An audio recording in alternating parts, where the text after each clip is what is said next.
Je veux parler de la mort de Staline.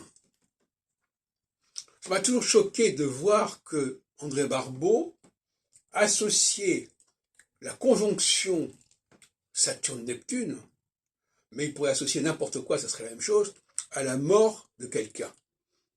L'astrologie ne fonctionne pas sur la base de la mort de quelqu'un, parce que la mort de quelqu'un, d'abord, c'est aléatoire.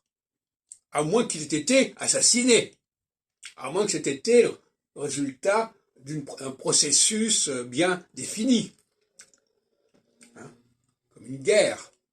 Mais là, finalement, cette mort de Staline, elle tombe comme des cheveux sur la soupe, en réalité. Bon, il est mort, bon, très bien. Et en faire la pierre de touche du cycle de Saturne-Neptune, c'est une aberration totale. C'est un contresens total au niveau épistémologique. L'astrologie n'est pas là pour nous apporter, pour nous indiquer la mort de X ou Y, ça n'a aucun intérêt. Même si, effectivement, cette mort a eu des conséquences, mais c'était encore une fois aléatoire. De toute façon, si conséquences il devait y avoir, elles étaient déterminées par autre chose que par cette mort.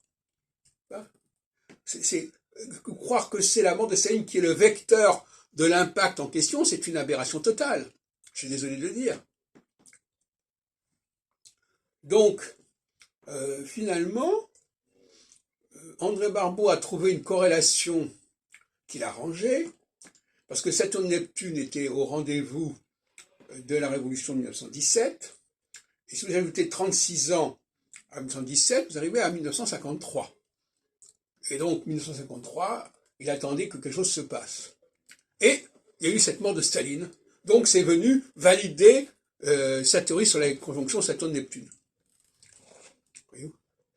Donc, il faut bien comprendre la psychologie du chercheur en astrologie qui, parfois, se contente de très peu de choses pour dire « Ah oui, vous voyez, ça marche ».